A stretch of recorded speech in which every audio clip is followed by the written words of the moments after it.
একটি জাতি জানে প্রতিটি নিঃশ্বাসের পাশে লুকিয়ে আছে ষড়যন্ত্রের ছায়া, তবু পায়ের নিচের মাটি তারা কারো দখলে যেতে দেয় না। তেহরান যেন শ্বাস নেয় আগুনে, কথা বলে বজ্রের তালে। সেখানে নেতৃত্ব মানে প্রতিজ্ঞার প্রতিচ্ছবিও, সেখানে প্রতিশোধ মানে অগ্নিকাথা। এই যুদ্ধের গল্পে গর্বে ফেটে পড়া ইসরায়েল কি নিঃশব্দ, আর যুক্তরাষ্ট্রকে দিগ্ভ্রান্ত এক সম্রাট যার কূটনীতি পথ হারিয়েছে মরুভূমির বালিতে। ইরানের শীর্ষ সামরিক কর্মকর্তারা যুক্তরাষ্ট্র এবং ইসরায়েলের বিরুদ্ধে কঠোর হুঁশিয়ারি উচ্চারণ করেছেন। তারা দাবি করেছেন ইরান সাম্প্রতিক সংঘাতে নিজেদের ইচ্ছাকে প্রতিষ্ঠিত করতে সক্ষম হয়েছে এবং ভবিষ্যতে যে কোনো আগ্রাসনের বিরুদ্ধে কঠোর প্রতিশোধ নিতে প্রস্তুত। ইরানের বিজয় দাবি এবং ইসরায়েলের ক্ষয়ক্ষতি। ইরানের সশস্ত্র বাহিনীর প্রধান major general Abdur Rahim Musavi জোর দিয়ে বলেছেন যে ইরান সর্বশেষ সংঘাতে যুক্তরাষ্ট্র এবং ইসরায়েল উভয়ের বিরুদ্ধেই বিজয়ী হয়েছে। তিনি দাবি করেছেন ইরানের সামরিক বাহিনী শত্রুদের প্রধান সামরিক, কৌশলগত এবং গবেষণা কেন্দ্রগুলিকে টার্গেট করে তাদের ছাই করে দিয়েছে। মুসাভি অভিযোগ করেছেন ইসরায়েল ক্ষতির চিত্র প্রকাশে কঠোর সেন্সরশিপ আরোপ করেছে, কারণ ক্ষয়ক্ষতি ছিল উল্লেখযোগ্য এবং উত্তর থেকে দক্ষিণ পর্যন্ত সমগ্র সত্তা জুড়ে বিস্তৃত। তিনি ব্যঙ্গ করে বলেছেন শত্রুদের অত্যাধুনিক বিমান প্রতিরক্ষা ব্যবস্থা দখলকৃত অঞ্চলকে রক্ষা করতে ব্যর্থ হয়েছে এবং বসতি স্থাপনকারীদের বাংকারে যাওয়া ছাড়া আর কোনো আশ্রয়স্থল ছিল না। পারমাণবিক স্থাপনার ওপর আক্রমণের পাল্টা জবাব। ইরানের পারমাণবিক স্থাপনাগুলিতে আমেরিকান হামলার প্রতিক্রিয়ার বিষয়ে মুসাভি স্পষ্টভাবে জানিয়েছেন প্রতিশোধ নেওয়া তেহরানের যে কোনো আক্রমণকারীর মোকাবেলা করার লৌহ সংকল্পের একটি স্পষ্ট প্রদর্শক। তার এই মন্তব্য ইরানের পারমাণবিক কর্মসূচিকে ঘিরে চলমান উদ্বেগের মধ্যে আরও উত্তেজনা সৃষ্টি করেছে। মুসাভি তার বক্তব্য শেষ করেছেন একটি চরম হুঁশিয়ারি দিয়ে। শত্রুরা যদি আরেকটি কৌশলগত ভুল করে তাহলে তাদের ইতিহাসের রাস্তা কুড়ে নিক্ষেপ করা হবে। এই উক্তিটি ইরানের দৃঢ় সংকল্পের বহিঃপ্রকাশ এবং এর শত্রুদের জন্য একটি স্পষ্ট বার্তা। একইভাবে ইরানের Islamic revolutionary guard corps IRGC এর commander in chief major general Mohammad পাকপুরও ইসরায়েল বা যুক্তরাষ্ট্রের যে কোনো আগ্রাসনের বিরুদ্ধে ইরানের দৃঢ় প্রতিশোধের প্রতিশ্রুতি দিয়েছেন। তিনি উল্লেখ করেছেন ইরান 12 দিনে যেভাবে প্রতিক্রিয়া দেখিয়েছিল সেভাবেই তারা তীব্রভাবে প্রতিশোধ নেবে যদি শত্রুরা আবার ভুল করে। পাকপুর আরও বলেছেন ইরানের নেতৃত্ব কখনোই এই নৃশংস শত্রুর ওপর আস্থা রাখেনি এবং জাতীয় সার্বভৌমত্ব রক্ষা করা একটি অআলোচনাযোগ্য কর্তব্য।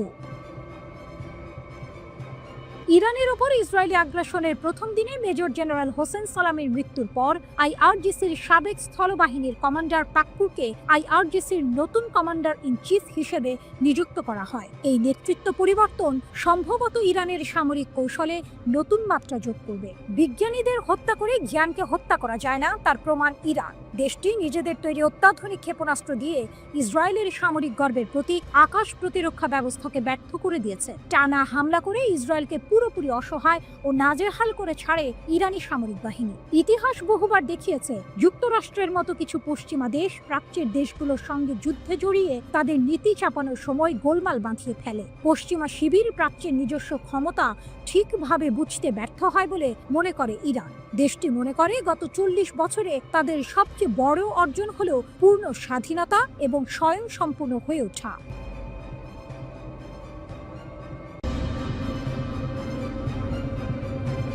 কেন ইরানকে হারানো ইসরায়েলের জন্য প্রায় অসম্ভব? একদিকে ইসরায়েলি মিসাইল উড়ে এসেছে ইরানে, অন্যদিকে ইরানি মিসাইল আছড়ে পড়েছে IDF ও মোসাদের দফতরে। ডোনাল্ড ট্রাম্পের যুদ্ধবিরতি ঘোষণার পরও উভয় দেশ একে অপরের উপর ঝাঁপিয়ে পড়েছে। এর মধ্যেই ইরান জোর দিয়ে বলছে তাদের হারানো ইসরায়েলের পক্ষে এক প্রকার অসম্ভব। কিন্তু কেন?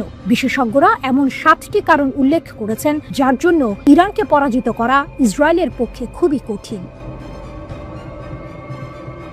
হরমুজ প্রণালী। দক্ষিণ ইরানের সীমান্ত ঘেঁষা হরমুজ প্রণালী বিশ্বের অন্যতম গুরুত্বপূর্ণ জলপথ। মাত্র 33 কিলোমিটার চওড়া এই পথ দিয়েই বিশ্বের প্রায় 20% তেল পরিবহন হয়। এর গুরুত্ব এতটাই যে বিশ্লেষকরা এটিকে পৃথিবীর রক্তনালী বলে থাকেন। এই প্রণালীর আশপাশের 7টি দ্বীপ ইরানের নিয়ন্ত্রণে, যা তাদের এক অনন্য ভূ রাজনৈতিক শক্তি এনে দিয়েছে। ইরান ইতোমধ্যে এই জলপথ বন্ধ করে দেওয়ার হুমকি দিয়েছে, যা পশ্চিমা দেশগুলোকে রীতিমতো আতঙ্কিত করে তুলেছে। এই প্রণালী বন্ধ হলে বৈশ্বিক অর্থনীতিতে ভয়াবহ প্রভাব পড়বে, যা ইরানকে একটি শক্তিশালী দর কষাকষির ক্ষমতা এনে দিয়েছে। ব্যালিস্টিক ও ড্রোনের অপ্রতিরোধ্য শক্তি। ইরানের ব্যালিস্টিক ক্ষেপণাস্ত্রের পাল্লা প্রায় 2000 কিলোমিটার। এর মানে হলো শুধু ইসরায়েল নয়, ইউরোপের যে কোনো লক্ষ্যবস্তুতেও আঘাত হানতে পারে ইরানি মিসাইল। এছাড়া ইরান সস্তায়, শক্তিশালী ও কার্যকর ড্রোন বানিয়ে ব্যাপক সাড়া ফেলেছে। প্রকৃতি ইরানের দুর্গ। পাহাড় ও মরুভূমি, প্রাকৃতিক বৈচিত্র্যে ভরপুর ইরান যেন নিজেই এক দুর্ভেদ্য দুর্গ। পশ্চিম ও দক্ষিণ সীমান্ত জুড়ে জাগ্রস পর্বতমালা দেশটিকে রক্ষা করে চলেছে। এই পাহাড় এতটাই দুর্গম যে ওই দিক থেকে হামলা প্রায় অসম্ভব। উত্তরেও রয়েছে প্রতিরক্ষামূলক আলবর্জ পর্বতমালা। অন্যদিকে ইরানের রয়েছে মূল্যবান খনিজ সম্পদ, যেমন ইউরেনিয়াম, সোনা, রূপা আর দস্তা। পাহাড় পেরিয়ে কেউ ইরানে ঢুকতে পারলেও সামনে পড়বে লুত মরুভূমি, যা পৃথিবীর অন্যতম ভয়ানক গরম জায়গা। তাই এই অঞ্চল দিয়ে সৈন্য ও রসদ পাঠানো কার্যত অসম্ভব। প্রকৃতি নিজেই ইরানের সবচেয়ে শক্তিশালী প্রতিরক্ষা ব্যূহ। বিশ্বস্ত মিত্রদের সমর্থন। ইরানের সঙ্গে রাশিয়া ও চীনের সম্পর্ক বেশ ভালো। রুশ গোয়েন্দা বাহিনী ইরানকে অনেকটাই সাহায্য দেয়, যা তাদের সামরিক সক্ষমতাকে আরও বাড়িয়ে তোলে। সম্প্রতি চীনও এই বিষয়ে মুখ খুলেছে, যা ইরানের আন্তর্জাতিক অবস্থানকে আরও শক্তিশালী করেছে। তেলের অফুরন্ত ভাণ্ডার। বিশ্বে মোট উৎপাদিত তেলের একটি বড় অংশ ইরান উৎপাদন করে। ইরানের তেল ও প্রাকৃতিক গ্যাস মজুদের পরিমাণ যথাক্রমে বিশ্বের মোট রিজার্ভের 10 ও 15%। এই বিশাল মজুদ তাদের অর্থনৈতিক ও রাজনৈতিকভাবে অন্য অনেক দেশের থেকে এগিয়ে রেখেছে। এটি তাদের উপর চাপ সৃষ্টি করা কঠিন করে তোলে, কারণ বিশ্বের জ্বালানি বাজারে ইরানের একটি গুরুত্বপূর্ণ ভূমিকা রয়েছে। ছায়া যুদ্ধের শক্তিশালী জাল। ইরানের একটি বড় শক্তি হলো তার প্রক্সি জাল। ফিলিস্তিনে হামাস, লেবাননে হিজবুল্লাহ, সিরিয়ার প্রতিরোধ গোষ্ঠী, ইরাকের প্রতিরোধ গোষ্ঠী এবং ইয়েমেনের হুথি বিদ্রোহীদের সমর্থন দিয়ে থাকে ইরান। এই নেটওয়ার্কের উপর নির্ভর করে ইরান ইসরায়েলের মতো দেশের উপর চাপ বাড়াতে পারে। এটি ইরানকে সরাসরি যুদ্ধে না জড়িয়েও বিভিন্ন অঞ্চলে প্রভাব বিস্তারের সুযোগ দেয়, যা তাদের সামরিক কৌশলের একটি গুরুত্বপূর্ণ অংশ। 3 মহাদেশের সংযোগস্থলে কৌশলগত অবস্থান। ইউরোপ, এশিয়া এবং আফ্রিকা, এই 3টি মহাদেশের সংযোগস্থলে ইরানের অবস্থান। দেশটি রয়েছে 3টি গুরুত্বপূর্ণ জলসীমা। উত্তরে কাস্পিয়ান সাগর এবং দক্ষিণে পারস্য উপসাগর ও ওমান উপসাগর। গত 500 বছর ধরে একই সীমান্ত নিয়ে টিকে রয়েছে দেশটি। পৃথিবীর এমন কোনো শক্তি নেই যারা ইরানকে দখল করতে চায়নি, কিন্তু বারবারই ব্যর্থ হয়েছে এই ভৌগোলিক অবস্থানের জন্য। এই কৌশলগত অবস্থান ইরানকে এক অজেয় শক্তি হিসেবে প্রতিষ্ঠিত করেছে।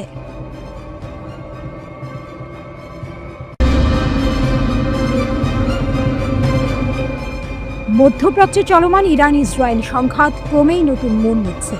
এবার ইরানের শীর্ষ সামরিক জেনারেল সরাসরি ইসরায়েলের প্রধানমন্ত্রী বেনিয়ামিন নেতানিয়াহুকে লক্ষ্য করে হুঙ্কার দিয়েছেন।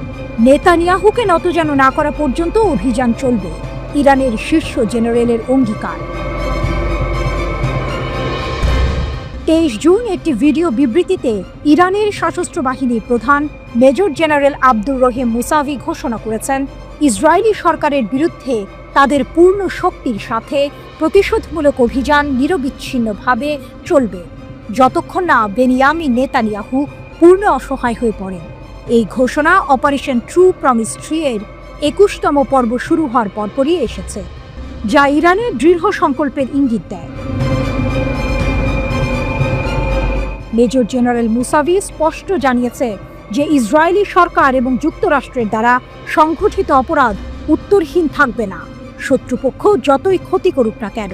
তিনি বিশেষ করে ইরানের পারমাণবিক স্থাপনাগুলোর উপর আমেরিকান আগ্রাসনের কথা উল্লেখ করেছেন, যাকে তিনি আন্তর্জাতিক আইনের নির্লজ্জ লঙ্ঘন হিসেবে অভিহিত করেছেন। তার মতে এই অপরাধমূলক কাজের প্রকৃতি প্রতিক্রিয়া ছাড়া থাকবে না, ট্রাম্পের হস্তক্ষেপ এবং নেতানিয়াহুর ব্যর্থ প্রক্সি। মেজর জেনারেল মুসাভি মার্কিন প্রেসিডেন্ট ডোনাল্ড ট্রাম্পের এই যুদ্ধে অংশগ্রহণের তীব্র সমালোচনা করেছেন। তিনি ট্রাম্পের এই পদক্ষেপকে ইহুদিবাদী শাসন ব্যবস্থা, বিশেষ করে নেতানিয়াহুকে উদ্ধারের জন্য একটি মরিয়া প্রচেষ্টা হিসেবে বর্ণনা করেছেন। মুসাভির মতে, নেতানিয়াহু এই অঞ্চলে আমেরিকার ব্যর্থ প্রক্সি। তিনি বলেন, ট্রাম্প পরাজয়ের ভারে নেতানিয়াহুর পতন প্রত্যক্ষ করার পর এই বেপরোয়া কাজের মাধ্যমে তাকে কৃত্রিম শ্বাস প্রশ্বাস দেওয়ার সিদ্ধান্ত নেন। ট্রাম্পের সরাসরি নির্দেশে মার্কিন বোমারু বিমান ইরান জুড়ে 3টি পারমাণবিক স্থাপনা ইস্পাহান, নাতানস এবং ফোর্দো লক্ষ্য করে হামলা চালায়। এই হামলা ইরানে ব্যাপক ক্ষোভের সৃষ্টি করেছে। এর আগে 13ই জুন থেকে ইসরায়েলি শাসন ব্যবস্থার আগ্রাসন শুরু হয়েছিল, যার প্রতিক্রিয়ায় ইরানের সশস্ত্র বাহিনী ট্রু প্রমিস 3 এর অধীনে প্রতিশোধমূলক অভিযান শুরু করে। ইরান ইসরায়েলি সরকার ও তার সামরিক অবকাঠামোর ওপর প্রচণ্ড আঘাত হানে।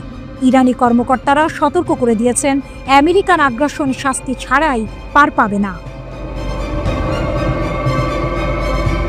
নেতানিয়াহুকে কি সত্যিই নতজানু করা সম্ভব? ইরানের শীর্ষ জেনারেলের এই অঙ্গীকার কি কেবল কথার কথা, নাকি এর পেছনে সত্যিকারের সামরিক পরিকল্পনা আছে?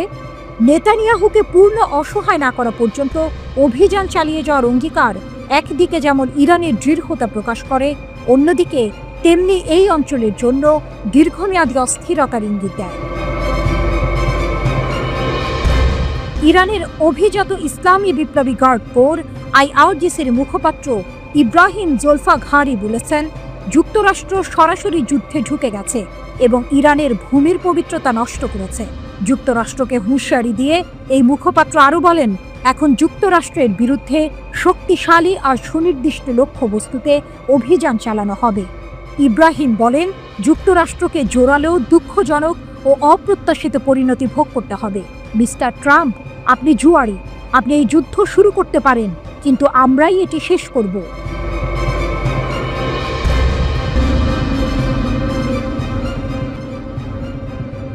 গত 13ই জুন ইসরায়েল বিনা উস্কানিতে হামলা চালালে ইরানও তার জবাব দিয়েছে পাল্টা ক্ষেপণাস্ত্র হামলার মাধ্যমে। সামরিক বিশ্লেষকেরা বলছেন, এই হামলায় ইরান তার নতুন প্রজন্মের ক্ষেপণাস্ত্রগুলো ব্যবহার করেনি, তবুও ইসরায়েলের আকাশ প্রতিরক্ষা ব্যবস্থা কার্যত অকার্যকর হয়ে পড়েছে।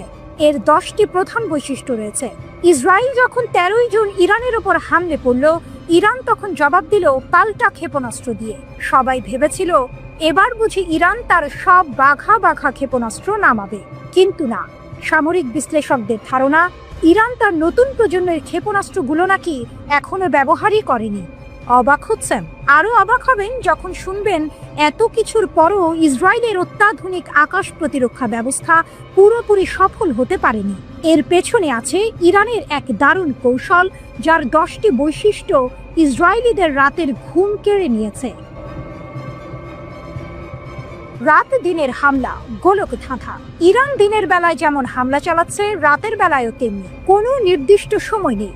এতে ইসরায়েলিরা গুছিয়ে ওঠারই সুযোগ পাচ্ছে না, সবসময় থাকছে এক ধরনের উদ্বেগের মধ্যে। কখন কি হয় বলা মুশকিল। আসল নকলের খেলা। ইরান ভুয়া আক্রমণের সঙ্গে আসল হামলার এমন একটি সমন্বয় ঘটাচ্ছে যে ইসরায়েলি প্রতিরক্ষা ব্যবস্থাগুলো রীতিমতো বিভ্রান্ত হয়ে পড়ছে। কোনটা আসল আর কোনটা নকল সেটা বুঝতেই তাদের ঘাম ছুটে যাচ্ছে।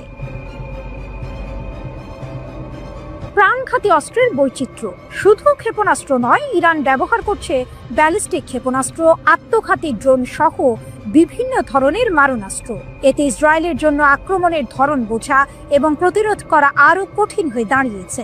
বুড়ো আঙুল দেখিয়ে লক্ষ্যে। ইসরায়েলের থার্ড আয়রন ডোম ও ডেভিড স্লিং এর মতো আধুনিক প্রতিরক্ষা ব্যবস্থাগুলোকে বুড়ো আঙুল দেখিয়ে ইরানের ক্ষেপণাস্ত্রগুলো ঠিকই লক্ষ্যে আঘাত হানছে। এতে ইসরায়েল বুঝে গেছে তাদের নিরাপত্তার নিশ্চয়তা আসলে কতটা ঠুনকো।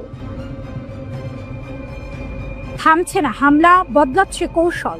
ইরান থেমে থেমে বিভিন্ন ধরনের আরও অপ্রত্যাশিত ক্ষেপণাস্ত্র ব্যবহার করছে, যা ইসরায়েলি প্রতিরক্ষা ব্যবস্থার জন্য এক বিশাল চ্যালেঞ্জ। তারা বুঝতেই পারছে না এরপর কি আসবে আর কোথা থেকে আসবে। লক্ষ্যবস্তুতে চমক। ইরান শুধু সামরিক ঘাঁটিতে নয়, ভিন্ন ভিন্ন লক্ষ্যবস্তুতে আঘাত হানছে, যা ইসরায়েলি সেনাবাহিনীকে বারবার বিস্মিত করছে। তাদের ধারণা ছিল ইরান শুধু নির্দিষ্ট কিছু জায়গায় হামলা চালাবে, কিন্তু ইরানের কৌশল ভিন্ন। সীমানা ছাড়িয়ে হামলা। হামলার পরিসীমা কোনো নির্দিষ্ট এলাকায় সীমাবদ্ধ নেই।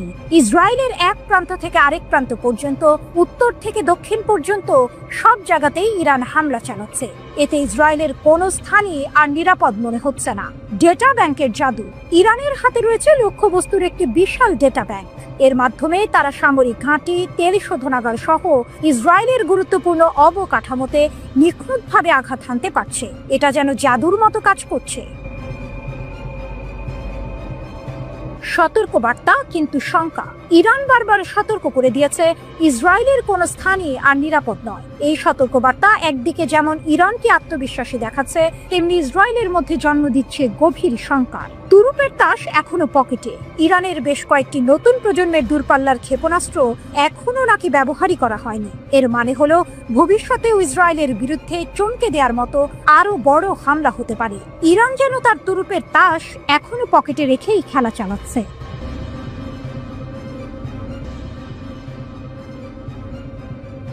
ইরানের গাইডেড মিসাইল ইসরায়েলের আয়রন ডোম ভেদ করে। ফার্স নিউজ এজেন্সি অনুসারে ইসরায়েলের ওপর সাম্প্রতিক আক্রমণে ইরান প্রথমবারের মতো একটি গাইডেড মিসাইল ব্যবহার করেছে। প্রতিবেদনে ক্ষেপণাস্ত্রটিকে হাজ কাশিম হিসেবে চিহ্নিত করা হয়েছে, যার নামকরণ করা হয়েছে প্রয়াত কুদস ফোর্স কমান্ডার কাসেম সোলাইমানির নামে। ফার্সের মতে হাজ কাসেম ক্ষেপণাস্ত্রের পাল্লা 1400 কিলোমিটার এবং ওজন 7 টন। এই ক্ষেপণাস্ত্রটি 500 কেজি ওজনের ওয়ারহেড বহন করতে পারে এবং ম্যাক 12 গতিতে লক্ষ্যবস্তুতে আঘাত করতে পারে। ইরানের প্রতিরক্ষা মন্ত্রী আজিজ নাসির জাদের মতে ক্ষেপণাস্ত্রটি মার্কিন নির্মিত থার্ড এবং প্যাট্রিয়ট বিমান প্রতিরক্ষা ব্যবস্থা এড়াতে ডিজাইন করা হয়েছে। স্কাই নিউজ আরবির একটি প্রতিবেদনে দাবি করা হয়েছে যে ক্ষেপণাস্ত্রের উৎক্ষেপণ ক্রম প্রতিরক্ষা ব্যবস্থার বাধা দেওয়ার ক্ষমতা হ্রাস করে। তবে ইসরায়েলি প্রতিরক্ষা বাহিনীর দাবি, নতুন হামলায় ইরানের ছোড়া ক্ষেপণাস্ত্রগুলি 2024 সালের এপ্রিল এবং অক্টোবরে ইসরায়েলে নিক্ষেপ করা ক্ষেপণাস্ত্রগুলির মতো। একজন সামরিক কর্মকর্তা টাইমস অফ ইসরায়েলকে বলেছেন, ইরানের ক্ষেপণাস্ত্রগুলি এমন কিছু নয় যে আমরা আটকাতে জানি না। ঢিল মারলে পাটকেল খেতে হয়। এখন ইরান ইসরায়েলের জ্বালানি কেন্দ্রগুলিকে টার্গেট করেছে। ইরানের Islamic revolutionary guard corps IRGC 15 June বলেছে যে তেহরান ইসরায়েলি যুদ্ধ বিমানগুলির জ্বালানি সরবরাহের জন্য ব্যবহৃত স্থানগুলিতে হামলা চালিয়েছে। যুদ্ধ বিমানের জ্বালানি উৎপাদনকারী স্থাপনা এবং ইসরায়েলি সরকারের জ্বালানি সরবরাহ কেন্দ্রগুলিকে অসংখ্য ড্রোন এবং ক্ষেপণাস্ত্র দিয়ে লক্ষ্যবস্তু করা হয়েছে, IRGC জানিয়েছে। ইরানের বিরুদ্ধে যদি আক্রমণ অব্যাহত থাকে, তবে ইরানি সশস্ত্র বাহিনীর আক্রমণাত্মক অভিযান আরও তীব্র এবং আরও বিস্তৃতভাবে অব্যাহত থাকবে বলছে তেহরান। ইরানি সংবাদ মাধ্যম দাবি করেছে যে দেশটির বিমান প্রতিরক্ষা ব্যবস্থা তৃতীয় মার্কিন নির্মিত Israeli F-35 stealth fighter jet ভূপাতিত করেছে, যদিও কোনো প্রমাণ বা ফুটেজ প্রকাশ করা হয়নি। তেহরান টাইমস অনুসারে ইরানি সেনাবাহিনী জানিয়েছে, অভিযানের সময় F-35 পাইলট পশ্চিম ইরানের আকাশে পালিয়ে গিয়েছিলেন এবং তাকে আটক করা হয়েছিল। এদিকে ইসরায়েলের গোয়েন্দা সংস্থা মোসাদের 2 সদস্যকে গ্রেপ্তার করার কথা জানিয়েছে ইরান। আল জাজিরা প্রতিবেদন থেকে এই তথ্য জানা গেছে। আধা সরকারি বার্তা সংস্থা তাসনিমে প্রকাশিত প্রতিবেদনে বলা হয়েছে, এই 2 ব্যক্তি আল-বোর্জ প্রদেশে বিস্ফোরক এবং বৈদেশিক সরঞ্জাম বানানোর সময় ধরা পড়েছেন। ইসরায়েলের সঙ্গে দীর্ঘদিনের ছায়া যুদ্ধে লিপ্ত ইরান এর আগেও বহুবার মোসাদের সঙ্গে সংশ্লিষ্টতার অভিযোগে অনেক ব্যক্তিকে গ্রেপ্তার করেছে ও মৃত্যুদণ্ড দিয়েছে।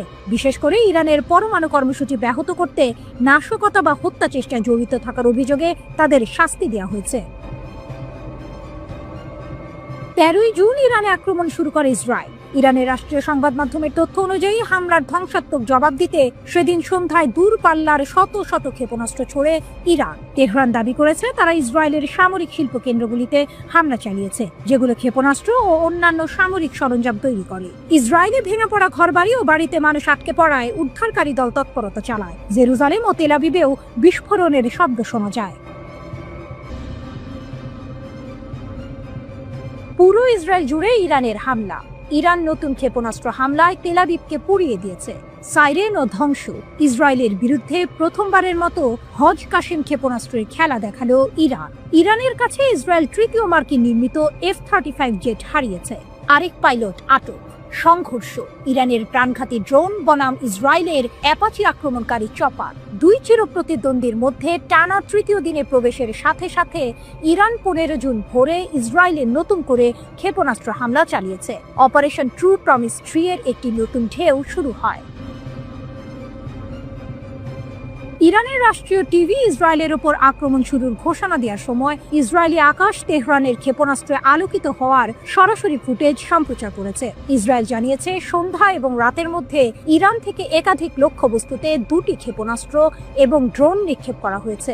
ওয়াইনেট অনুসারে লক্ষ্যবস্তুগুলির মধ্যে ছিল তামরা, বাতিয়াম এবং রেহোভোট। প্রতিটি ব্যারেজে 35 থেকে 50টি ক্ষেপণাস্ত্র বহন করার কথা রয়েছে বলে জানা গেছে। ইসরায়েলি কর্তৃপক্ষ দাবি করেছে প্রায় 100টি ক্ষেপণাস্ত্র এবং ডজন ডজন মনুষ্যবিহীন বিমান ইউএভি প্রতিহত করা হয়েছে। জেরুজালেম এবং তেল আবিব জুড়ে বিমান হামলার সাইরেন এবং গর্জন প্রতিধ্বনিত হয়েছিল, যার ফলে আক্রমণের সময় লক্ষ লক্ষ লোক আশ্রয় কেন্দ্রে ছুটে যেতে বাধ্য হয়েছিল। ইসরায়েলি সেনাবাহিনী এক্সে লিখেছে যে কয়েক ডজন শহর এবং সম্প্রদায় জুড়ে লক্ষ লক্ষ লোক সাইরেন বাজানোর সাথে সাথে আশ্রয়ের জন্য ছুটে যাচ্ছিল। তেল আবিবের কাছে রামাত গানি শহরে এএফপি ছবিতে ইরানের প্রথম আক্রমণের পর ধ্বংসস্তূপে ভরা ভবন, ধ্বংসপ্রাপ্ত যানবাহন এবং রাস্তাঘাট দেখা গেছে। ইরানের সরকারি আরবি সংবাদ সংস্থা রকেট ইমোজি সহ রিপোর্ট করেছে তেল আবিব জ্বলছে। ইসরায়েলি জরুরি পরিষেবা অনুসারে রাতভর ইরানি হামলায় কমপক্ষে 8 জন নিহত হয়েছে। ব্যাগেন ডেভিড আদমের একজন মুখপাত্র চ্যানেল 12কে জানিয়েছেন ইরানের হামলার প্রায় 200 জন আহত হয়েছেন এবং 35 জন নিখোঁজ রয়েছে। ইরানের রাষ্ট্রীয় গণমাধ্যম নতুন করে দফায় দফায় ব্যালিস্টিক ক্ষেপণাস্ত্র ইসরায়েলি ছোড়ার খবর জানিয়েছে। ইসরায়েলের প্রতিরক্ষা বাহিনী আইডিএফ জানিয়েছে ইরানের ছোড়া ক্ষেপণাস্ত্র শনাক্ত হওয়ার পর দেশ জুড়ে বেশ কয়েকটি এলাকায় সতর্কতা সাইরেন বেজে উঠেছে। 13 জুন ইরানের বিরুদ্ধে সবচেয়ে বড় সামরিক অভিযান শুরু করে ইসরায়েল। তাদের দাবি ইরান যাতে পারমাণবিক অস্ত্র তৈরি করতে না পারে এবং ব্যালিস্টিক ক্ষেপণাস্ত্র সক্ষমতা হারায় সেই লক্ষ্যেই এই হামলা চালানো হয়েছে। দুই দেশের মধ্যে পাল্টাপাল্টি ক্ষেপণাস্ত্র হামলায় উভয় পক্ষেই বেসামরিক নাগরিক নিহতের ঘটনা ঘটেছে। ইরানের প্রেসিডেন্ট মাসুদ পেজেশকিয়ান বলেছেন ইসরায়েলের হামলা চলতে থাকলে তাদেরকে আরো কঠোর জবাব দেওয়া হবে। ওদিকে ইসরায়েলি প্রধানমন্ত্রী বেনিয়ামিন নেতানিয়াহু বলেছেন ইরানের হামলায় ইসরায়েলি নাগরিকদের মৃত্যুর জন্য তেহরানকে চরম মূল্য দিতে হবে। ইরানের রাষ্ট্রীয় সংবাদ সংস্থা IRN এর বরাত দিয়ে আল জাজিরা জানিয়েছে তেহরানে একাধিক গাড়ি বোমার বিস্ফোরণ ঘটিয়েছে ইসরায়েলি সম্পৃক্ত নাশকতাকারীরা। এর কিছুক্ষণ পর ইসরায়েলের দিকে লক্ষ্য করে অন্তত 50টি ব্যালিস্টিক ক্ষেপণাস্ত্র নিক্ষেপ করা হয়েছে।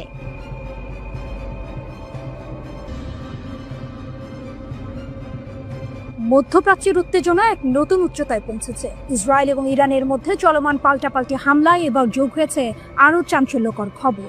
ইরান দাবি করছে তারা ইসরায়েলের সবচেয়ে অত্যাধুনিক এবং তথাকথিত অদৃশ্য F-35 যুদ্ধ বিমান ভূপাতিত করেছে। শুধু তাই নয়, তেহরান 2 ইসরায়েলি পাইলটকে আটক করারও দাবি করছে। যদি এই দাবি সত্য হয় তবে এটি ইসরায়েলের সামরিক সক্ষমতা এবং যুক্তরাষ্ট্রের যুদ্ধ বিমান প্রযুক্তির জন্য এক বিরাট ধাক্কা। ইরানের চাঞ্চল্যকর দাবি 3টি F-35 ধ্বংস, 2 পাইলট আটক। ইরানের সেনাবাহিনী এক বিবৃতিতে জানিয়েছে তেহরান এবং তেল আবিবের মধ্যে চলমান গুলি বিনিময়ের মধ্যে তাদের বিমান প্রতিরক্ষা বাহিনী ইসরায়েলি সরকারের আরও একটি 5ম প্রজন্মের F-35 যুদ্ধ বিমান গুলি করে ভূপাতিত করেছে। ইরানের সামরিক বাহিনীর জনসংযোগ অফিস শনিবার জানিয়েছে তাদের বিমান প্রতিরক্ষা বাহিনী দেশের পশ্চিমাঞ্চলে ইসরায়েলি সরকারের আরেকটি F-35 যুদ্ধ বিমান সফলভাবে আঘাত করে ধ্বংস করেছে। পাইলটের ভাগ্য অজানা এবং বর্তমানে তদন্তাধীন বলে জানানো হয়েছে। এই খবর আরো চাঞ্চল্যকর হয়ে ওঠে যখন ইরান দাবি করে দুদিনে তারা মোট 3টি F-35 যুদ্ধ বিমান ভূপাতিত করেছে। শুক্রবার ইরানের বিমান প্রতিরক্ষা বাহিনী 2টি F-35 যুদ্ধ বিমান এবং ইসরায়েলি সরকারের একাধিক ড্রোন সফলভাবে ভূপাতিত করার একদিন পরেই এই দাবিটি প্রকাশিত হলো। তেহরান টাইমসের খবরে বলা হয়েছে 3 যুদ্ধ বিমানের পাইলটের মধ্যে একজন নিহত হয়েছেন বলে ধারণা করা হয়। অন্য 2 জন ইরানের হেফাজতে রয়েছে বলেও দাবি করা হয়েছে। এই F-35 যুদ্ধ বিমানগুলো লাইটনিং নামে পরিচিত, যা আমেরিকান মহাকাশ নির্মাতা লকহিড মার্টিন দ্বারা তৈরি করা হয়েছে। এগুলোকে তাদের শ্রেণীর সবচেয়ে উন্নত বলে মনে করা হয় এবং রাডার শনাক্তকরণ এড়াতে ডিজাইন করা হয়েছে। মার্কিন যুক্তরাষ্ট্র কর্তৃক অনুমোদিত কয়েকটি দেশের মধ্যে ইসরায়েল একটি, যারা এই অত্যাধুনিক 5ম প্রজন্মের স্টেলথ ফাইটার পরিচালনা করে। F-35 নামে ইসরায়েলের কাস্টমাইজড সংস্করণটি ইসরায়েলি দখলদার সেনাবাহিনীকে বাধা বা ট্র্যাকিং এর ঝুঁকি কম রেখে গভীর অনুপ্রবেশ মিশন পরিচালনা করতে দেয়। তাহলে কিভাবে ইরান এই বিমানগুলো ভূপাতিত করলো? এটি কি ইরানের বিমান প্রতিরক্ষা ব্যবস্থার অভাবনীয় উন্নতি প্রমাণ, নাকি F-35 প্রযুক্তির দুর্বলতা? ইরানের এই দাবি বিশেষ করে F-35 এর মতো অত্যাধুনিক স্টেলথ যুদ্ধ বিমান ভূপাতিত করা এবং পাইলটদের আটকের ঘটনা অপ্রত্যাশিত। এতদিন পর্যন্ত F-35 কে কার্যত অপ্রতিরোধ্য বলে মনে করা হতো। যদি ইরানের এই দাবি সত্য হয় তাহলে এর দুটি দিক থাকতে পারে। এক, ইরানের বিমান প্রতিরক্ষা ব্যবস্থার অভাবনীয় উন্নতি। হয়তো ইরান এমন কোনো নতুন প্রযুক্তি বা কৌশল তৈরি করেছে যা F-35 এর স্টেলথ ক্ষমতাকে অকার্যকর করতে সক্ষম। এটি একটি গেম চেঞ্জার হতে পারে। দুই, F-35 এর সীমাবদ্ধতা। সম্ভবত F-35 যুদ্ধ বিমান তার স্টেলথ ক্ষমতা থাকা সত্ত্বেও কিছু পরিস্থিতিতে অরক্ষিত, যা ইরান কাজে লাগিয়েছে। এই ঘটনা মধ্যপ্রাচ্যের সামরিক ভারসাম্যকে গুরুতরভাবে প্রভাবিত করতে পারে। যদি ইসরায়েল তাদের সবচেয়ে উন্নত যুদ্ধ বিমান হারায় এবং পাইলটরা আটক হয়, তবে এটি তাদের সামরিক মনোবল এবং কৌশলগত সক্ষমতার উপর বড় ধরনের প্রভাব ফেলবে।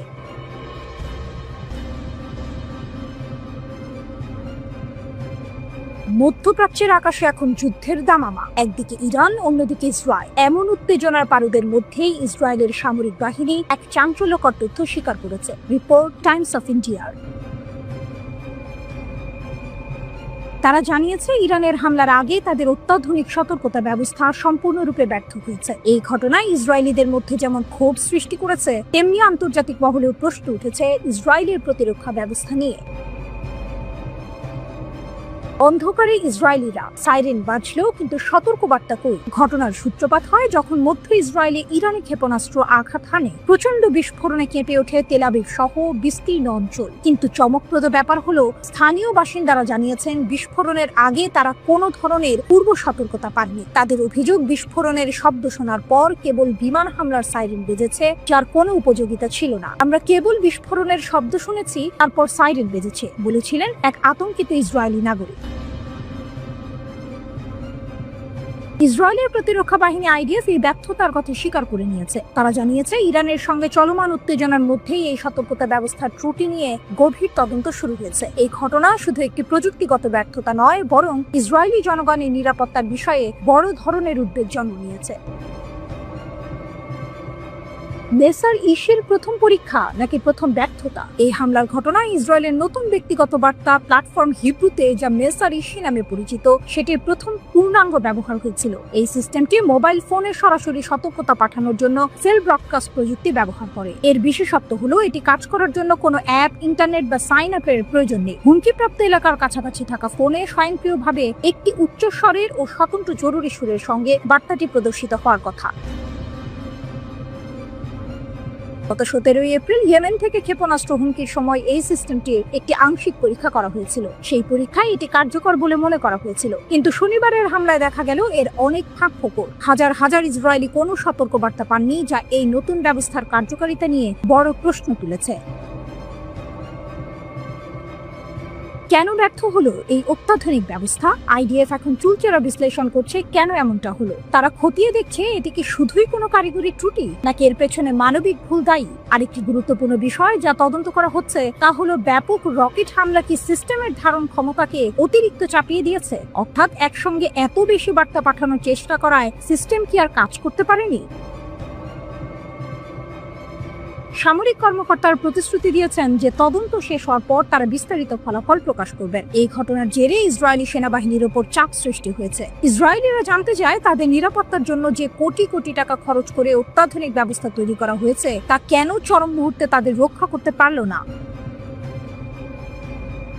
এই ব্যর্থতা ইসরায়েলের প্রতিরক্ষা ব্যবস্থার দুর্বলতাগুলো উন্মোচন করে দিয়েছে। একই সাথে এটি ইঙ্গিত দিয়েছে আধুনিক যুদ্ধে শুধুমাত্র অত্যাধুনিক প্রযুক্তি থাকলে হয় না, সেগুলোর সঠিক এবং নিরবিচ্ছিন্ন কার্যকারিতাও নিশ্চিত করতে হয়।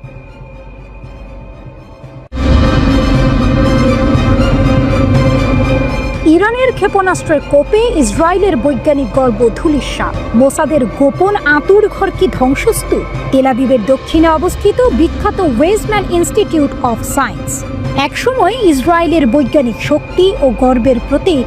মোসাদের সঙ্গে যাদের সম্পর্ক ছিল নিবিড়, আজ সেটি শুধুই ধোঁয়া আর ধ্বংসস্তূপের স্তূপ। ইরানের ক্ষেপণাস্ত্র হামলায় ইসরায়েলের এই ব্রেইন চাইল্ড যে ভয়াবহ আঘাত পেয়েছে, তা ইসরায়েলের সামরিক ও বৈজ্ঞানিক সক্ষমতার জন্য এক অশনি সংকেত। ইরানের ক্ষেপণাস্ত্র হামলায় ইসরায়েলের এই ব্রেইন চাইল্ড যে ভয়াবহ আঘাত পেয়েছে, তা ইসরায়েলের সামরিক ও বৈজ্ঞানিক সক্ষমতার জন্য এক অশনি সংকেত। ইসরায়েলের অমূল্য সম্পদ ছাই। রেহবট শহরের এই প্রতিষ্ঠানটি দীর্ঘদিন ধরে ইসরায়েলি সামরিক বাহিনী এবং মোসাদ গোয়েন্দা সংস্থার সঙ্গে কাঁধে কাঁধ মিলিয়ে কাজ করেছে। এলবিট সিস্টেমের মতো বিশ্বের শীর্ষস্থানীয় অস্ত্র প্রস্তুতকারকের সঙ্গে তাদের অংশীদারিত্ব ছিল চোখে পড়ার মতো। কিন্তু শনিবার ভোরের সেই হামলা যেন ইসরায়েলের সামরিক শিল্প কমপ্লেক্সের হৃৎপিণ্ডে লক্ষ্য করেই করা হয়েছিল। ইসরায়েলি গণমাধ্যমও স্বীকার করেছে এই হামলা দুর্ঘটনাজনক নয়। পদার্থবিদ্যা, জৈব প্রযুক্তি, এমনকি কৃত্রিম বুদ্ধিমত্তার মতো অত্যাধুনিক গবেষণার কেন্দ্র ছিল এটি। ইসরায়েলি বিশেষজ্ঞরা এই ধ্বংসযজ্ঞকে বিপর্যয়কর বলে অভিহিত করেছেন। পরীক্ষাগার থেকে শুরু করে সম্পূর্ণ ভবন সবই এখন ধ্বংসস্তূপে পরিণত। সংবেদনশীল যন্ত্রপাতি, বিরল জৈবিক উপকরণ এবং কয়েক দশকের অগ্রণী গবেষণা সবকিছুই চোখের পলকে শেষ। এক সময় যা ইসরায়েলের বৈজ্ঞানিক গর্বের প্রতিনিধিত্ব করত, আজ তা কেবল ছাই আর ধ্বংসাবশেষ, যা বিশেষজ্ঞদেরও হতবাক করে দিয়েছে। হামলার পরের ছবিগুলো আরও মর্মান্তিক। পুড়ে যাওয়া কাঠামো, উড়ে যাওয়া জানালা, ধসে পড়া ছাদ থেকে ঝুলন্ত তার, সবই এক ভয়াবহ চিত্র তুলে ধরেছে। বিজ্ঞানীদের আর্তনাদ, কিছুই অবশিষ্ট নেই। যখন শেল আক্রান্ত বিজ্ঞানী এবং গবেষকরা তাদের ক্ষতির কথা বলতে শুরু করেন, তখনই এই হামলার ভয়াবহতা স্পষ্ট হয়।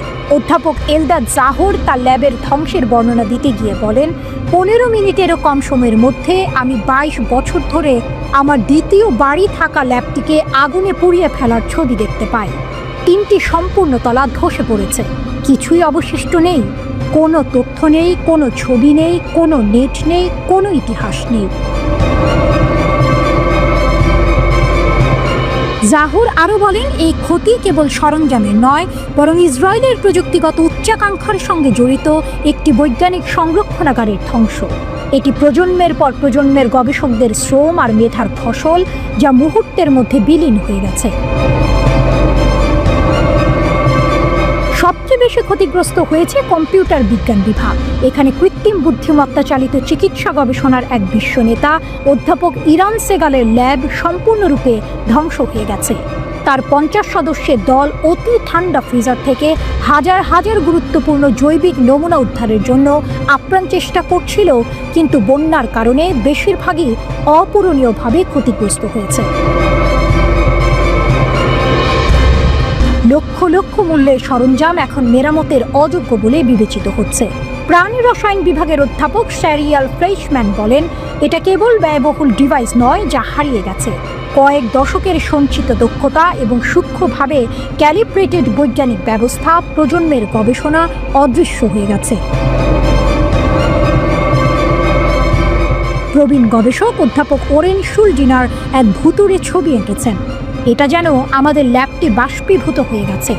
বছরের পর বছর কাজ, অনন্য DNA library, stem cell, genetically engineered মাছি প্রজাতি, সবকিছুই এক মুহূর্তের মধ্যে অদৃশ্য হয়ে গেছে।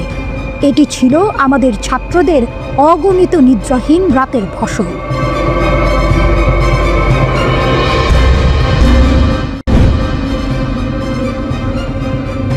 মধ্যপ্রাচ্যের দুই চিরশত্রু ইরান ও ইসরায়েল এখন সরাসরি সংঘাতে জড়িয়ে পড়ার পথে।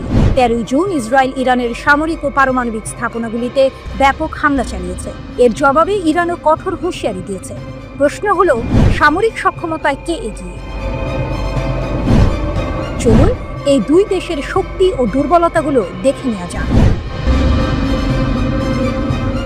সৈন্য সংখ্যা, কে বেশি শক্তিশালী? সংখ্যায় ইরান অনেক এগিয়ে।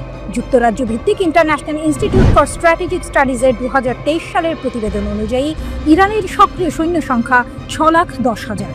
এর মধ্যে সেনাবাহিনীতে রয়েছে 3,50,000, IRGC-তে 1,90,000, নৌবাহিনীতে 18,000, বিমান বাহিনীতে 37,000 এবং বিমান প্রতিরক্ষায় 15,000 সৈন্য। এছাড়া ইরানের রিজার্ভ বাহিনীর সদস্য সংখ্যা 3,50,000।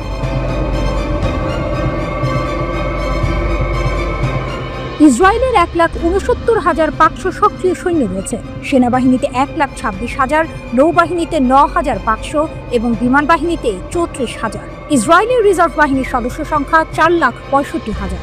18 ঊর্ধ্ব বয়সী অধিকাংশ নারী ও পুরুষের জন্য সামরিক কর্মকাণ্ডে অংশ নেওয়া বাধ্যতামূলক, তবে নির্দিষ্ট কিছু ছাড় আছে। সামরিক ব্যয়, কার বাজেট বেশি? সামরিক ব্যয়ের দিক থেকে ইসরায়েল ইরানকে ছাড়িয়ে গেছে। স্টকহোম ইন্টারন্যাশনাল পিস রিসার্চ ইনস্টিটিউটের 2024 সালের তথ্য মতে 2023 সালে ইসরায়েল সামরিক খাতে $27.5 বিলিয়ন ব্যয় করেছে, যা ইরানের $10.3 বিলিয়ন চেয়ে প্রায় 3 গুণ বেশি। ইসরায়েলের এই ব্যয় বৃদ্ধি মূলত গাজা যুদ্ধের কারণে হয়েছে। সামরিক খাতে বেশি বিনিয়োগের অর্থ হল অত্যাধুনিক প্রযুক্তির অস্ত্র ও উন্নত প্রশিক্ষণের সুবিধা। স্থলবাহিনী, ট্যাঙ্ক আর আর্টিলারিতে কে এগিয়ে? স্থলপথেও ইরান সংখ্যায় এগিয়ে। দ্য মিলিটারি ব্যালেন্স 2023 অনুসারে ইরানের 10,513টির বেশি যুদ্ধ ট্যাঙ্ক এবং 6,798টি আর্টিলারি গান রয়েছে। ইসরায়েলের কাছে প্রায় 400টি যুদ্ধ ট্যাঙ্ক এবং 530টি আর্টিলারি গান আছে। বিমান বাহিনী, আকাশের লড়াইয়ে কে সেরা? বিমান বাহিনীর সক্ষমতা ইসরায়েল তুলনামূলকভাবে বেশি আধুনিক এবং কার্যকর। যদিও ইরানের বিমান বাহিনীর কাছে 312টি যুদ্ধোপযোগী বিমান রয়েছে, ইসরায়েলের 345টি যুদ্ধোপযোগী বিমান এবং 43টি অ্যাটাক হেলিকপ্টার রয়েছে।